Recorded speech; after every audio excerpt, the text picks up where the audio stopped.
Teaching oral skills การสอนทักษะการพูด Today we are going to learn how teachers can help their students to improve oral communication วันนี้เราจะมาเรียนรู้ว่าคุณครูจะมีวิธีใดบ้างที่จะช่วยพัฒนาทักษะการพูดภาษาอังกฤษของลูกศิษย์นะคะ First of all,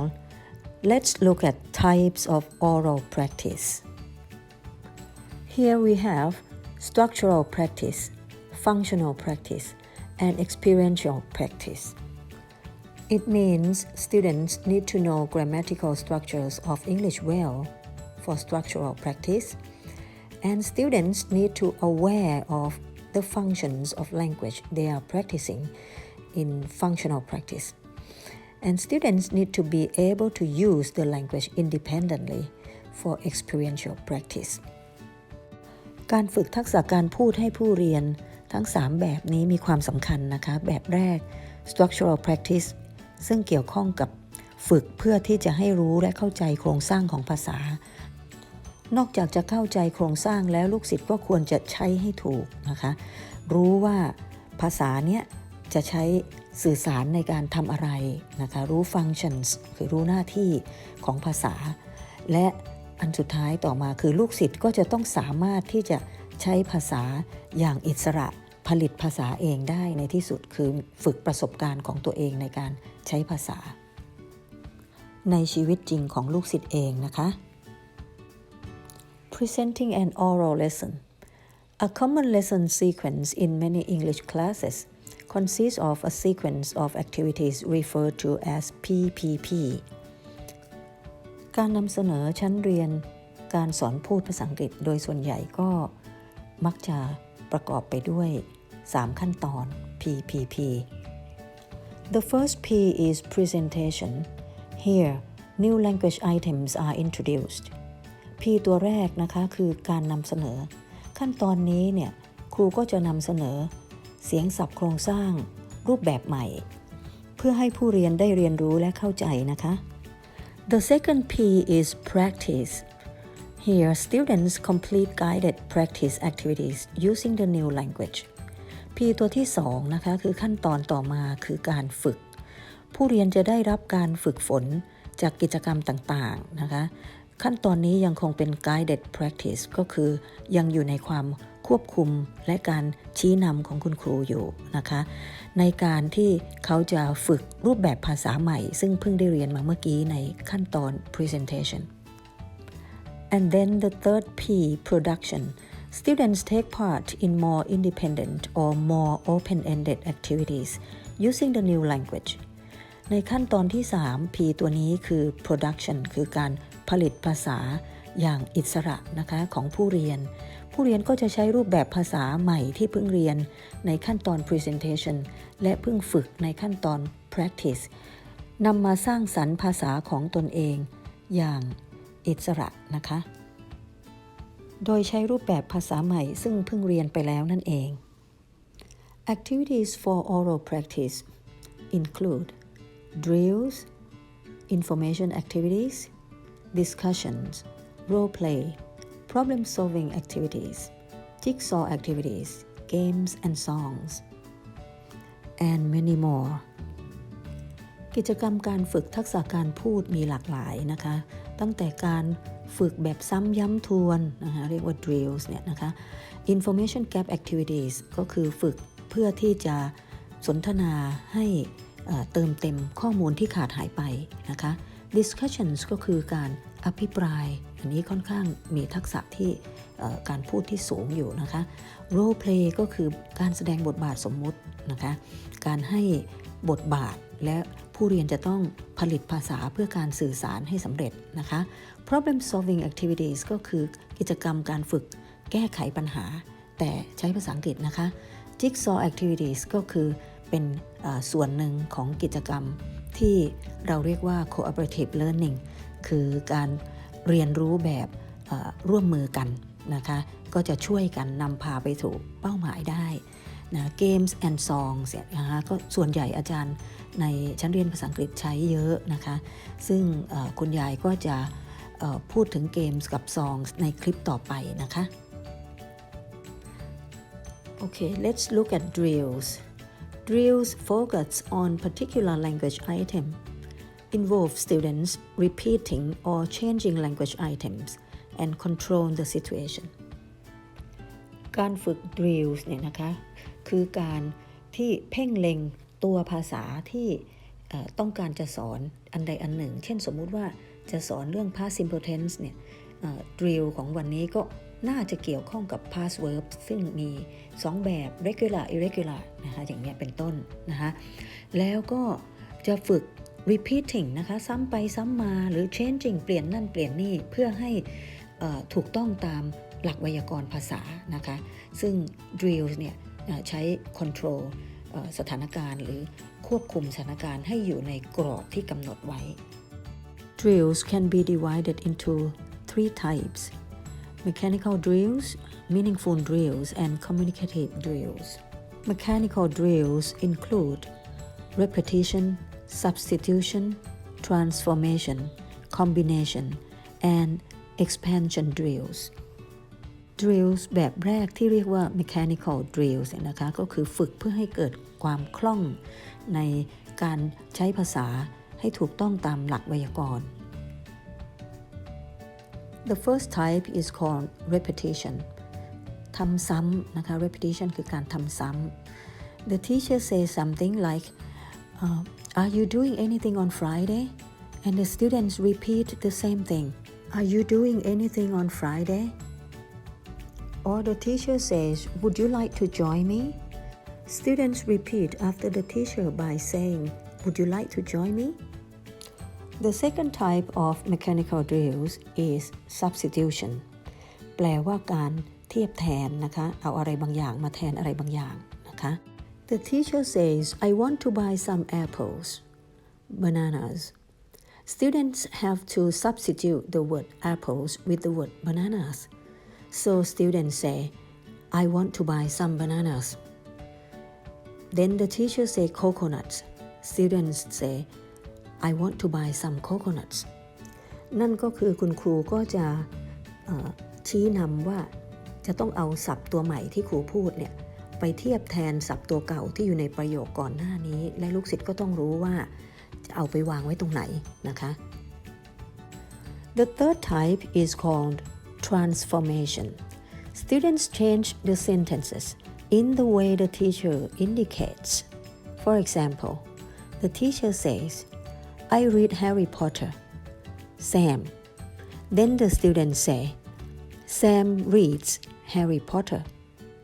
อันนี้เป็นแบบเปลี่ยนแปลงรูปนะคะลูกศิษย์จะต้องรู้ว่าจะต้องเปลี่ยนตรงไหนอย่างไรนะคะเช่นคุณครูพูดว่า I read Harry Potterคุณครูพูดว่า I ตัวนั้นคือ read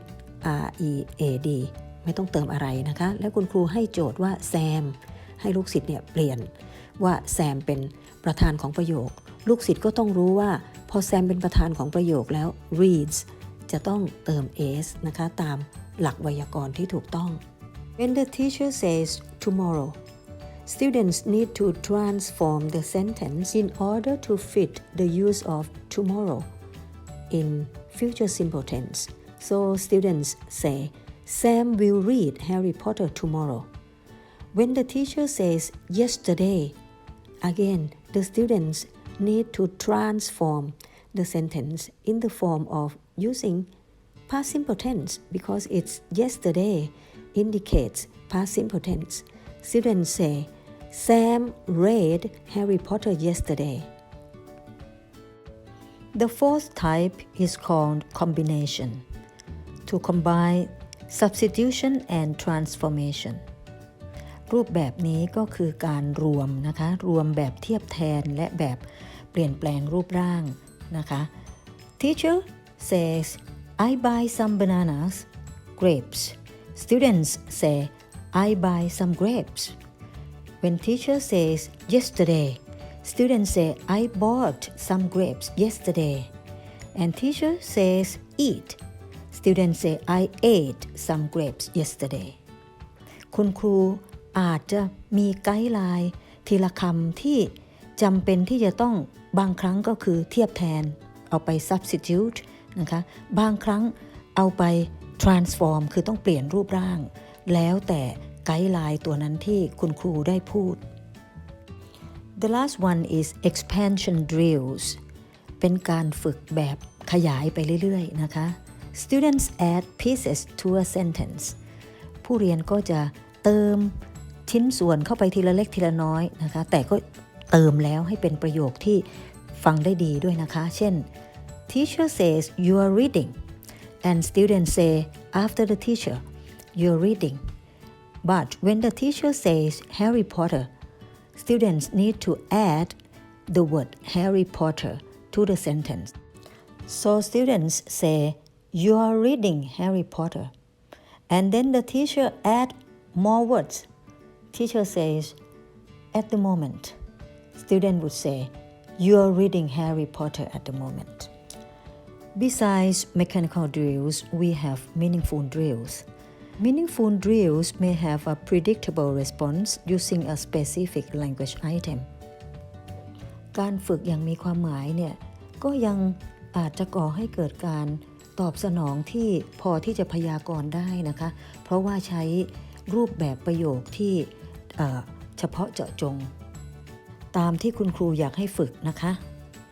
The situation is connected to some realityสถานการณ์ที่ให้ฝึกนั้นก็เป็นสถานการณ์ที่อยู่บนพื้นฐานของความเป็นจริงนะคะผู้เรียนสามารถนำรูปแบบภาษาที่ฝึกเนี้ยไปใช้ในชีวิตจริงของเขาได้ For example we can use pictures to practice meaningful drills Look at this picture Think of what the man is saying to the woman using will For example Will you marry meคุณครูก็อาจจะให้รูปแบบของประโยคมาด้วยนะคะ Create sentences by following this pattern Will you plus the best form of verb plus complement คุณครูให้รูปแบบที่ขึ้นต้นว่า will you ตามด้วยกริยาที่ไม่ผันแล้วก็อาจจะตามด้วยส่วนที่เติมเต็มนะคะเมื่อกี้ครูได้ให้ตัวอย่างแรกไปแล้วว่า Will you marry meลูกศิษย์ก็อาจจะคิดตามมาว่า will you และอะไรบางอย่างนะคะเช่น will you be my wife หรือว่า will you stay with me forever ลูกศิษย์ก็ได้ฝึกใช้ประโยคที่ขึ้นต้นว่า will you แล้วก็ตามด้วยส่วนเติมเต็มอีกนะคะสำหรับอันที่3นะคะ communicative drills หมายความว่ายังไงIf the drill is communicative, it gives the students a chance to create an unpredictable answer. ถ้ามาถึงขั้น communicative drills แล้วเนี่ยก็หวังว่าลูกศิษย์เนี่ยจะผลิตภาษาได้อย่างอิสระนะคะหรืออีกในหนึ่งก็คือว่าคำตอบของลูกศิษย์นั้นไม่สามารถที่จะพยากรณ์ได้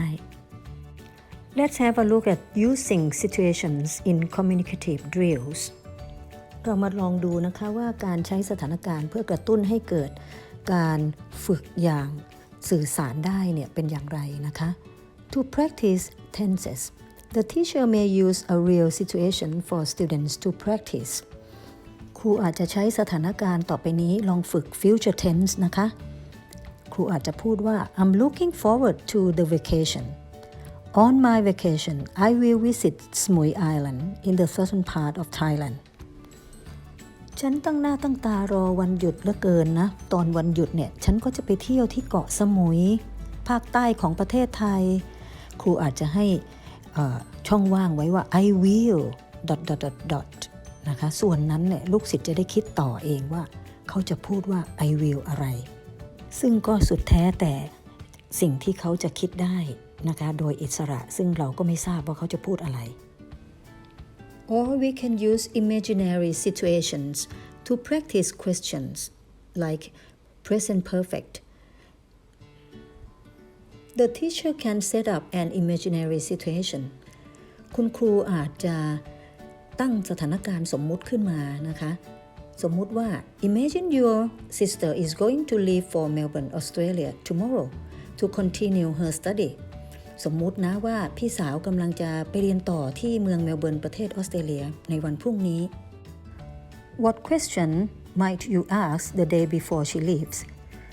คุณจะถามคำถามว่ายังไงนะวันก่อนที่เขาจะเดินทางนะลูกศิษย์อาจจะตอบว่า Have you packed your suitcase yet นะคะอันนี้ใช้ประโยคคำถามแบบ present perfect tense ว่าได้แพ็คกระเป๋าเรียบร้อยหรือยังนะลูกศิษย์อีกคนนึงก็อาจจะตอบว่า Have you prepared enough clothes เห็นไหมคะก็ใช้รูปประโยคที่ได้เรียนมาแล้วคือการถามของ present perfect tense ว่าได้เตรียมเสื้อผ้าเพียงพอหรือยังซึ่งคนต่อๆไปก็ใช้คำถามที่เป็น present perfect เพื่อฝึกโดยที่คิดเองนะคะว่าจะพูดประโยคอะไรเพื่อให้เข้ากับสถานการณ์ที่ว่าพี่สาวจะไปเรียนต่อเมืองนอกในวันพรุ่งนี้นะคะหรือว่าอาจจะใช้ภาพเป็นตัวกระตุ้นให้เกิดการสื่อสารนะคะ using pictures what is happening in this picture เมื่อดูภาพนี้แล้วก็ถามลูกศิษย์ว่าเกิดอะไรขึ้นในภาพนี้บ้างลูกศิษย์ก็อาจจะต้องผลิตภาษาเองอย่างอิสระนะคะซึ่งก็ควรจะทราบว่า what is happening ก็คือใช้ present continuous tense นะคะเช่น the bride and the groom are dancing beautifully เจ้าสาวและเจ้าบ่าวกำลังเต้นรำอย่างสวยงาม many guests are taking photos แขกจำนวนมากเลยที่กำลังถ่ายภาพ some guests are eating มีแขกบางคนก็กำลังรับประทานอาหารThe waiters and waitresses are serving food พนักงานเสิร์ฟทั้งชายและหญิงกำลังเสิร์ฟอาหารเพิ่มขึ้นเรื่อยๆคงจะพอได้ไอเดียของ drills การฝึกทั้ง3อย่างนะคะทั้ง mechanical drills meaningful drills and communicative drills ต่อมาเรามาดูอีกกิจกรรมหนึ่งนะคะชื่อว่า information gap activities It is a type of speaking activity where two speakers have different information making up a whole หมายความว่าอย่างไรหมายความว่าเป็นกิจกรรมที่มีผู้พูดอยู่2คนที่มีข้อมูลแตกต่างกันแต่ว่าจะพยายามเติมเต็มข้อมูลให้สมบูรณ์ที่สุดจากการสนทนากันนะคะ Information gap activities make communication exciting because each partner has information that the other one needs.They have to listen carefully to what their partner says and respond to what they hear. Information gap activities หรือว่าเป็นกิจกรรมที่เติมต่อข้อมูลที่ขาดหายไปเนี่ยถือว่าเป็นกิจกรรมที่มีความน่าตื่นเต้นนะคะเพราะว่าคู่สนทนาเนี่ยนะคะต่างคนต่างก็ต้องการข้อมูลที่ตัวเองไม่มีนะคะแต่อีกฝ่ายหนึ่งมีนะคะเพราะฉะนั้นจึงจำเป็นที่จะต้องตั้งใจฟังว่าคู่สนทนานะเขาจะพูดอะไรเขาจะโต้ตอบอะไรกลับมาเพราะว่าเราจะได้ใช้ข้อมูลในส่วนนั้นมาทำให้ส่วนของเราเติมเต็มด้วยนะคะ For example student A and student B have to complete the information of a famous person each student has different worksheets with some missing information they have to ask questions from their partner to make up the whole story ดูตัวอย่างนะคะว่ามีนักเรียน A กับนักเรียน B ผู้ซึ่งต้องการที่จะทำให้ข้อมูลของบุคคลที่มีชื่อเสียงคนหนึ่งเนี่ยเติมเต็มนะคะต่างคนต่างก็มีชีทนะคะแบบฝึกหัดที่แตกต่างกันซึ่งมีบางส่วนที่ขาดหายไปคนละส่วนกันนะคะเพราะฉะนั้นเขาจำเป็นที่จะต้องถามคำถามคู่สนทนาของเขาเพื่อที่เขาจะเติมเต็มข้อมูลของบุคคลที่มีชื่อเสียงคนนั้นคุณครูก็จำเป็นที่จะต้องสอนวิธีถามวิธีตอบนะคะตัวอย่างนะคะ ask these questions and complete the information where was born when was born what did do why was famous นะคะไอตัว นั้นก็คือว่าเป็นโจทย์ที่ว่าคนที่มีชื่อเสียงคนนั้นเป็นใครก็เติมตรงนั้นไปนะคะ look at the worksheet for student A the famous person is Marie Curie and the missing information is about place of birth and the job นี่คือชีทแบบฝึกหัดของนักเรียน A นะคะบุคคลที่มีชื่อเสียงเนี่ยชื่อว่า Marie Curie นะคะแล้วเราก็จะเห็นว่าข้อมูลที่ขาดหายไปเนี่ยมี2ส่วนนะคะส่วนแรกเป็น place of birth คือสถานที่เกิดเนี่ยไม่ทราบนะคะส่วนที่2คือ job ก็คือทำงานอะไรเนี่ย student A เนี่ยไม่ทราบนะคะดังนั้นstudent A หรือผู้เรียน A เนี่ยก็ควรจะถามคำถาม2คำถามว่า where was Marie Curie born นะคะเมื่อกี้ที่ได้เรียนคำถามมาเนี่ยนะคะและอีกคำถามหนึ่งก็น่าจะถามว่า What did Marie Curie do เป็นคำถามที่เกี่ยวข้องกับการถามว่าทำงานอะไรนะคะคำตอบอยู่ที่ Worksheet for Student B นะคะ Student B has the answer Student B จะมีคำตอบนะคะสำหรับคำถามเมื่อสักครู่ที่ว่า Where was Marie Curie born คน Student B ก็จะตอบว่า She was born in Poland และถ้าได้รับคำถามว่า What did Marie Curie do Student B ก็จะตอบได้เพราะว่ามีคำตอบอยู่ในชีทของเขาว่า She's a scientist และใน Worksheet ของ Student B ก็มี missing information มีข้อมูลที่ขาดหายไปเหมือนกันนะคะที่เกี่ยวข้องกับ date of birth และ why famous เพราะฉะนั้น Student B ต้องตั้งคำถามนะคะกับ Student A ซึ่ง Student A มีข้อมูลนะคะถามเรื่องของวันเกิดนะคะก็คือ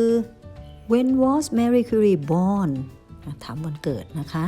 แล้วก็อีกอันนึง Why was Marie Curie famous Marie Curie ทำไมถึงมีชื่อเสียงนะคะซึ่งคำตอบอยู่ที่ Student A เราลองมาดูคำตอบของ Student A อีกทีหนึ่งที่ Worksheet นะคะเพราะฉะนั้น Student A ควรจะตอบว่าอะไรเมื่อถามว่า When was Marie Curie born Student A ก็ควรจะตอบว่า She was born on November the 7th 1867 นะคะและเมื่อถามว่า Why was Marie Curie famous ก็จะได้ตอบว่า She was the first person to win 2 Nobel Prizes นะคะ Marie Curie เนี่ยเป็นคนที่มีชื่อเสียงมากนะคะเพราะว่าได้รับรางวัลโนเบลถึง2รางวัลนะคะกิจกรรมฝึกพูดอันต่อมาคือ discussion แปลเป็นไทยว่าการอภิปราย Remember that students need a purpose when they are speaking and listening จำไว้เลยว่าลูกศิษย์จะต้องมีเป้าหมายที่แน่นอนนะคะเวลาจะให้เขาฟังหรือให้เขาพูดอะไร The teacher has to bring interesting topics into the discussion หน้าที่ของคุณครูก็คือนำหัวข้อการอภิปรายที่น่าสนใจนะคะจึงจะทำให้ลูกศิษย์มีความกระตือรือร้นในการที่จะถกปัญหานั้นนะคะพูดคุยกัน Discussions do not mean simply set up a group and talk. Discussions have to be carefully planned and carried out การอภิปรายไม่ใช่การที่ว่าจับกลุ่มให้ผู้เรียนแล้วก็บอกให้เขาคุยกันนะคะแต่เราต้องวางแผนอย่างดีนะคะงานถึงจะออกมาดี When you set up the discussion activity ask these questions first ก่อนที่จะให้ลูกศิษย์อภิปรายกันเนี่ยควรถามคำถามเหล่านี้ก่อนนะคะ What is the task ลูกศิษย์จะต้องทำภารกิจอะไรWhat is the reason for the students talking เหตุผลในการที่นำคนมารวมกลุ่มสนทนาเนี่ยคืออะไร What is the role of each student in the group discussion ผู้เรียนแต่ละคนมีบทบาทอย่างไรในการอภิปรายกลุ่มนั้น How should the students report their discussion ผู้เรียนจะรายงานผลการอภิปรายได้อย่างไร How should the students get feedbacks after the discussion ผู้เรียนจะได้รับข้อมูลย้อนกลับอย่างไรหลังจากการอภิปรายแล้ว The task for discussion The task should be simple and achievable ภารกิจของการอภิปรายเนี่ยก็ควรจะอันแรกเลยควรจะเป็นสิ่งที่มันไม่ยากเกินไปนะคะเป็น simple แล้วก็ achievable ก็คือว่ามันสามารถที่จะประสบความสำเร็จได้นะคะมีคำตอบที่น่าสนใจที่จะเกิดขึ้นนะคะTherefore, the topic to be discussed should be interesting for the students. ดังนั้นควรจะเอาเรื่องที่อยู่ในความสนใจของลูกศิษย์นะคะมาให้เขาอภิปรายกัน Consider the students' age, background experience, and interest. สิ่งที่ต้องคำนึงก็คืออายุของผู้เรียนนะคะภูมิหลังและประสบการณ์เป็นอย่างไรและความสนใจคืออะไร เรามาดูตัวอย่างนะคะ Read this message and discussอ่านสิ่งต่อไปนี้นะคะข้อความต่อไปนี้แล้วนำไปอภิปรายกัน I am a sophomore of the English major Faculty of Education in a well-known university. I have found that my study does not fit my interest. Should I change my mind to study somewhere else? ตกลงว่า task หรือภาระงานนี้จะให้ทำอะไรนะคะเราต้องเข้าใจก่อนสถานการณ์ก็คือว่าฉันเป็นนักศึกษาปี 2 เอกภาษาอังกฤษคณะครุศาสตร์ของมหาวิทยาลัยที่มีชื่อเสียงแห่งหนึ่งแต่ว่าอยู่มาวันหนึ่งก็คิดว่าสิ่งที่เรียนอยู่ไม่ได้สอดคล้องกับความสนใจของตัวเองควรหรือไม่ที่จะย้ายที่เรียนใหม่นี่คือสิ่งที่จะต้องอภิปราย ประเด็นแรกคือ task ผ่านไปแล้วนะคะประเด็นที่2 the group organization นะเรื่องของการจัดการบริหารจัดการในกลุ่มจะทำยังไง Groups work better when the students have roles within the group such as a chairperson, a timer, a reporter, and a secretary กลุ่มเนี่ยจะทำงานได้ดีก็ต่อเมื่อเรามีบทบาทหน้าที่ที่ชัดเจนนะคะในกลุ่มว่าคนนี้เป็นประธานคนนี้เป็นผู้จับเวลาหรือคนนี้เป็นผู้รายงานคนนี้เป็นเลขาอย่างเงี้ยเป็นต้นนะคะ Discussion groups need discussion and social skills. Group members must not interrupt but be polite to one another and share the opportunity to speak. การที่ให้เด็กอภิปรายกันเนี่ยนะคะไม่ใช่ฝึกแค่ทักษะของการอภิปรายนะคะที่ให้แสดงความคิดเห็นแต่ฝึกทักษะทางสังคมด้วยนะคะสมาชิกในกลุ่มก็จะต้องรู้มารยาทต้องไม่พูดแซงผู้อื่นนะคะต้องมีความสุภาพอ่อนโยนเพื่อที่จะแบ่งปันโอกาสให้กับทุกๆคนได้มีโอกาสพูด Social skills in group discussion เราควรจะฝึกลูกศิษย์ให้มีมารยาททางสังคมในการที่จะอยู่ในวงสนทนาเนี่ยนะคะอย่างสุภาพเช่นฝึกให้ถามว่า What do you think about this คุณคิดยังไงเกี่ยวกับเรื่องนี้หรือว่าสมมุตินะคะว่าชื่อทอมนะDo you agree with Tom นะคุณเห็นด้วยกับทอมไหมหรือว่าสมมุติว่าชื่อจิม What about you Jim จิมคุณว่าไงหรือว่าสมมุติว่าชื่อเจน Let's hear from Jane about this issue เอามาฟังเจนพูดถึงประเด็นนี้กันหน่อยดีไหม Excuse me for interrupting ขอโทษนะอยากจะแทรกตรงนี้สักนิดนึงนะต้องรู้จักกล่าว Excuse me เนี่ยนะคะหรือว่า May I suggest thatฉันขออนุญาตแนะนำตรงนี้หน่อยนะ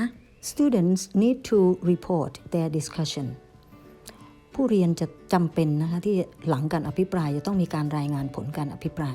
The group secretary should write down and sometimes audio record the results of the discussion to be ready for the report.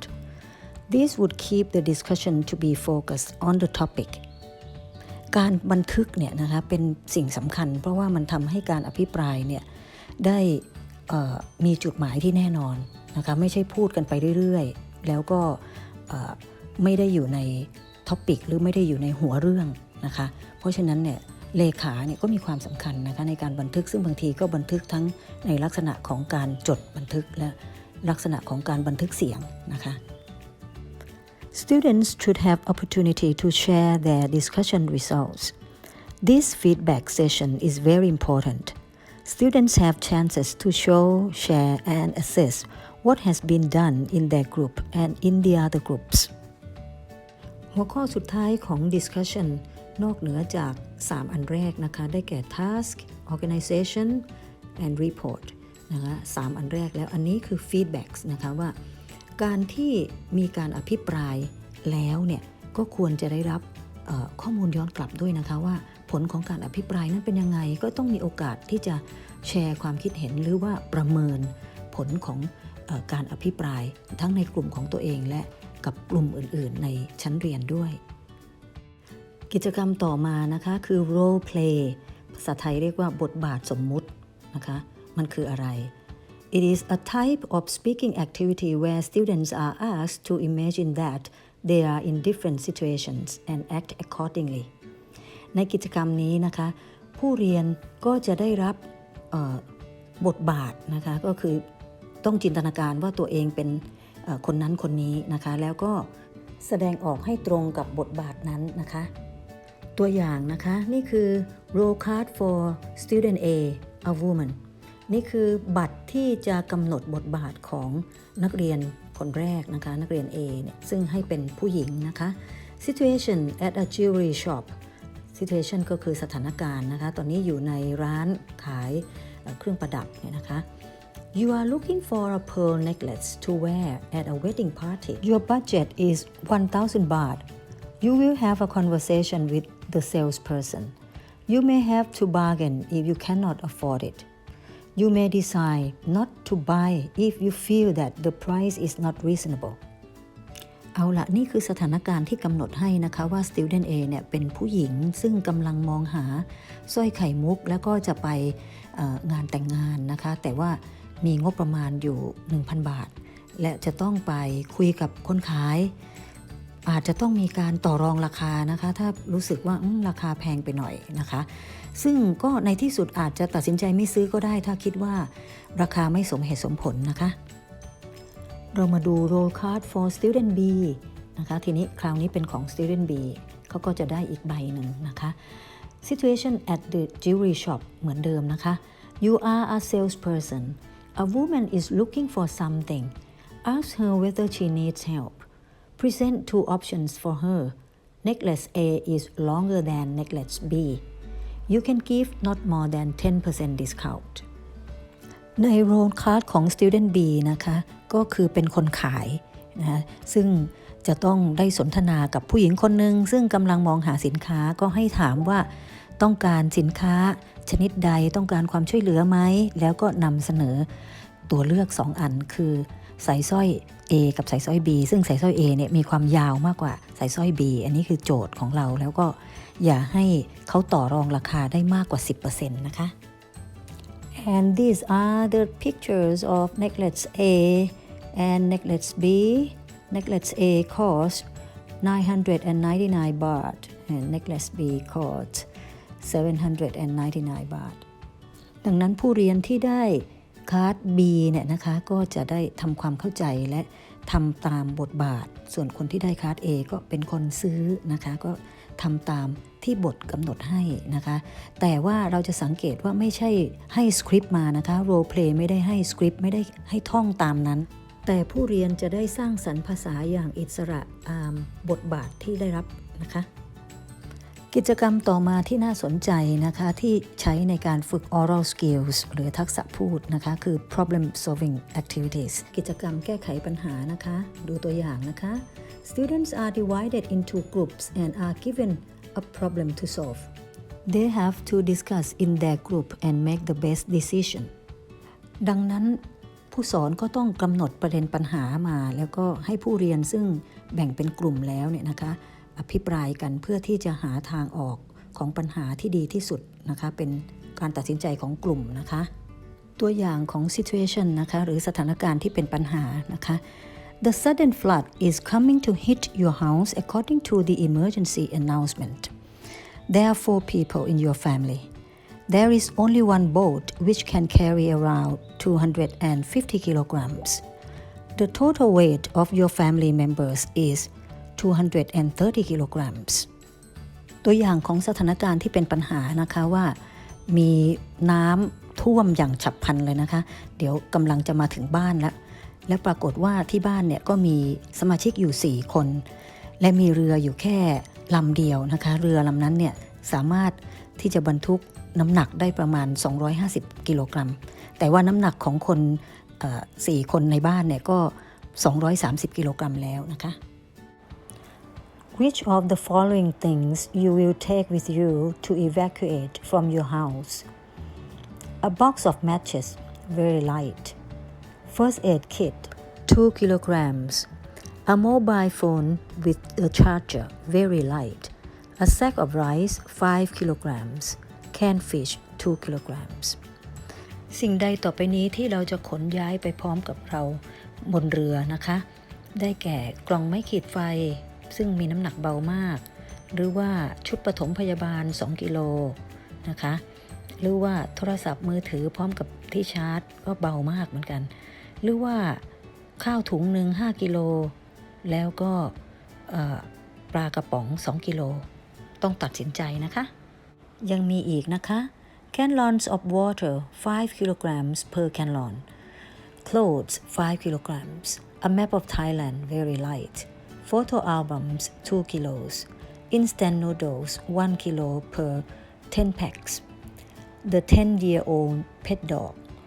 10 kilograms and a bicycle 20 kilograms สิ่งที่ยังต้องมีการตัดสินใจต่ออีกก็คือน้ำเป็นแกนลอนนะคะถ้าเป็นแกนลอนมีหลายแกนลอนแต่ว่าแกนลอนหนึ่งเนี่ย5กิโลกรัมนะคะเสื้อผ้าเนี่ยก็5กิโลกรัมแผนที่ประเทศไทยก็เบามากนะคะส่วนอัลบั้มของรูปภาพก็2กิโลหรือว่าบะหมี่สำเร็จรูปก็1กิโลกรัมนะคะก็ได้10แพ็ค ก็ตัดสินใจเองนะหรือว่ามีสุนัขที่เลี้ยงไว้เนี่ยตัวเนี้ยอายุ10 ปีแล้วนะคะสุนัขตัวเนี้ยน้ำหนักของมันก็คือ10 กิโลกรัมแล้วก็มีจักรยานอีก20 กิโลกรัมนะคะทั้งหมดเนี่ยให้ตัดสินใจในกลุ่มนะคะซึ่งจะต้องแก้ปัญหาว่าจะอพยพออกไปพร้อมอะไรบ้างนะคะการตัดสินใจนั้นเป็นของกลุ่มนะคะซึ่งในระหว่างที่ผู้เรียนกำลังตัดสินใจกันอยู่นั้นก็ต้องใช้ภาษาอังกฤษในการพูดจากันนะคะเพื่อที่จะแก้ปัญหานี่คือกิจกรรมที่ส่งเสริมการพูดนะคะกิจกรรมสุดท้ายนะคะที่จะกล่าวถึงในที่นี้ก็คือ Jigsaw activities. Jigsaw learning is a cooperative learning activity that involves all learners taking taking responsibility in a group work in order to achieve the goal together. กิจกรรมที่เรียกว่า Jigsaw activity เนี่ยนะคะก็คือเป็นการเรียนแบบร่วมมือนะคะซึ่งสมาชิกในกลุ่มในทีมเนี่ยก็จะมีบทบาทที่ได้ช่วยเหลือเพื่อที่จะให้งานของกลุ่มนั้นบรรลุเป้าหมายไปด้วยกัน Let's suppose the teacher has a reading text for the class to read. The teacher divides the text into sections before the class begins. The number of the sections depends on the number of the group members.สมมุติว่าคุณครูมีบทอ่านอยู่อันหนึ่งนะคะซึ่งจะให้นักเรียนทั้งชั้นเนี่ยอ่านคุณครูก็จะแบ่งบทอ่านนั้นเป็นตอนๆนะคะจำนวนของแต่ละตอนว่าจะมีกี่ตอนเนี่ยนะคะก็ขึ้นอยู่กับจำนวนของสมาชิกในกลุ่ม The ideal number of the group members is 4 one superior learner 2 average learners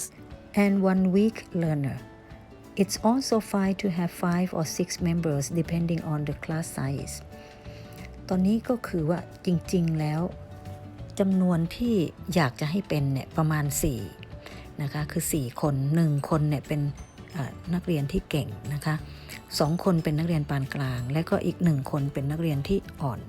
แต่พูดถึงว่าจะมี5หรือ6คนก็ได้นะคะเราก็จะแบ่งสัดส่วนเป็นเก่งปานกลางอ่อนแบบนี้นะคะ These groups are called the home groups. Let's suppose each student in the home group is called an expert. In a group of 4, each expert is called A, B, C, and D respectively.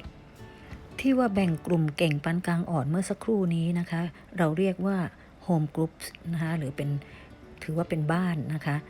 ทีนี้สมาชิกแต่ละคนในโฮมกรุ๊ปเนี่ยนะคะเราจะเรียกว่า expert นะหรือว่าผู้เชี่ยวชาญเนี่ยนะคะ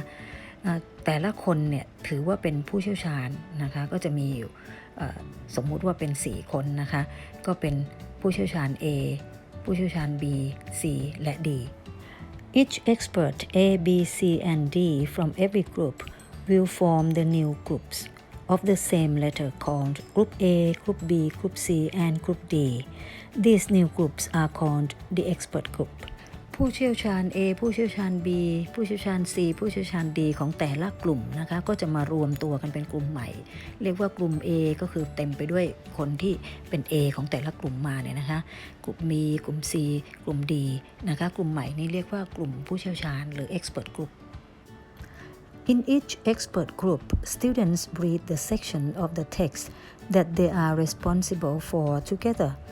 They will help each other understand their reading section by asking, answering, and clarifying the meaning of the text together. ในแต่ละกลุ่มของ expert เมื่อกี้ A, B, C, D นะคะก็จะร่วมด้วยช่วยกันนะคะอ่าน